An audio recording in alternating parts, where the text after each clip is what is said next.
podemos en pleno siglo XXI irnos al otro extremo, ¿no? En el sentido de quienes asumen que por definición todo lo privado y todo lo empresarial es corrupto, abusivo y explotador. Es cierto que hay tendencias en uno y otro lado, pero creo que para poder desarrollar todas las potencialidades de nuestro país tenemos que buscar equilibrios, sinergias entre Estado, mercado y sociedad. Creo que ese es el reto que hoy por hoy debemos asumir. Y claro, requiere que la clase política tenga esa capacidad y esa vocación.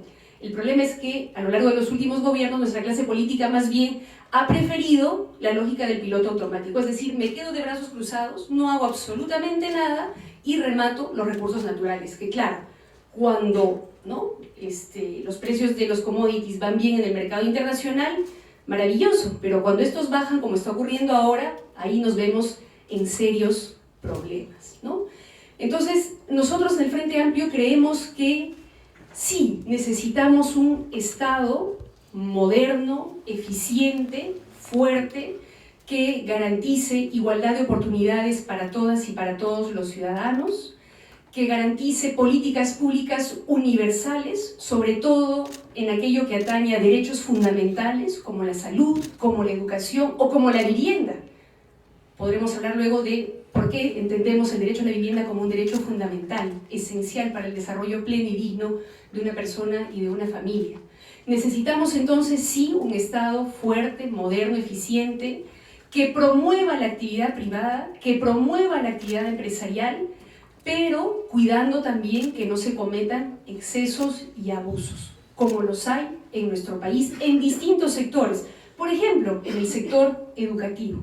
Sé que no es el caso de esta universidad, pero no es desconocido para ustedes cómo han ido proliferando a lo largo de los últimos años pseudo-universidades privadas en condiciones cuasi infrahumanas muchas veces, sin ninguna garantía de calidad, ¿no? Y era evidente para muchos de nosotros que hacía falta una reforma en ese sentido, hacía falta dotarle al Estado de la posibilidad de regular también en ese sector y de garantizar que esos servicios públicos, porque por más que los provee el privado siguen siendo públicos, sean efectivamente de calidad. Y enhorabuena, dimos este primer paso, absolutamente insuficiente, es cierto, pero dimos este primer paso con la ley universitaria que permitió repensar, potenciar, ¿no?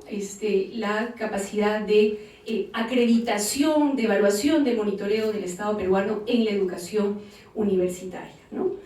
O, decía yo, necesitamos un Estado que regule, que fiscalice, que garantice derechos en el sector educación, pero también en el sector salud, por ejemplo, ¿no? E impedir que, como ocurre en algunas clínicas privadas, se cometan abusos con los precios de los medicamentos o se soliciten una serie de evaluaciones y de operaciones que no necesariamente son indispensables para la salud de la persona, pero que son promovidas con un afán de lucro. Y ahí tiene que haber un Estado que regule, que fiscalice y que garantice que no se cometan ese tipo de abusos y que se respeten los derechos de los ciudadanos. Pero necesitamos un Estado también que pueda planificar las cosas, que pueda planificar el desarrollo. Por ejemplo, en materia económica, ¿no? Como comentaba hace un momento, hemos estado en una lógica en la cual los últimos gobiernos se han quedado de brazos cruzados, rematando de manera fácil nuestros recursos naturales. Y no preveyeron el escenario en el que ya nos encontramos en el momento actual, a pesar de que fuimos varios en alertarlo, diciendo, señores, este ciclo de precios altos de los commodities se va a acabar, tenemos que prepararnos. ¿Y cómo nos tenemos que preparar? Con diversificación productiva, es decir, haciendo que la economía esté articulada al territorio nacional, que desde los territorios podamos identificar las potencialidades productivas, ¿no?, de nuestras provincias y regiones, minería, artesanía, turismo, pesca, agricultura, etcétera, etcétera, para desde el Estado promover y potenciar esas actitudes productivas de nuestro país, de nuestro territorio. Y pensando no solamente, como se ha venido haciendo a lo largo de los últimos años, en una única variable, que ha sido ¿cuál? La renta. ¿Cuánta plata me va a generar a mi gobierno central esta actividad? Creo que es tiempo de pensar las cosas con un poquito más de complejidad e incorporar no solamente la variable económica, ¿no? La renta en particular, sino también las otras dimensiones de la economía, por ejemplo, la generación de empleo, ¿no? Cosa que casi no se hace. Entonces, promover aquellas actividades que generen renta, pero también y sobre todo generen empleo, porque lo que la gente en este país quiere es oportunidad de trabajar. Donde he recorrido el país en estos últimos días, la gente me repite de manera incesante: no queremos limosnas, no queremos dádivas, queremos trabajo. Queremos salir adelante con el sudor de nuestra frente y estamos dispuestos a hacerlo. Lo que queremos es oportunidades y eso es lo que le puede dar la diversificación productiva. Repito, desde los territorios identificar las potencialidades productivas y acompañarlas y promoverlas desde el Estado de manera planificada y consensuada. Y ahí donde es necesario, eventualmente apoyar con capacitación, apoyar con créditos a los micro, pequeños empresarios, ¿no? Sobre todo, por supuesto, en los sectores que mayor empleo generan. Entre otros, por mencionar solamente alguno, la agricultura, ¿no?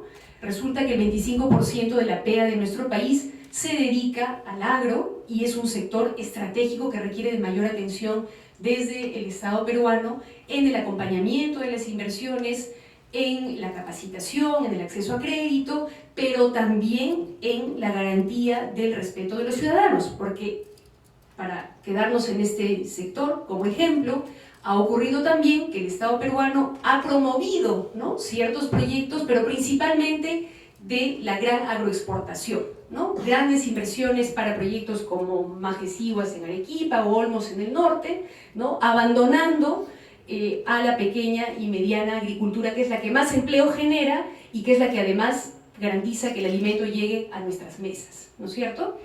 Pero a la par ese Estado también tiene que garantizar que en esas inversiones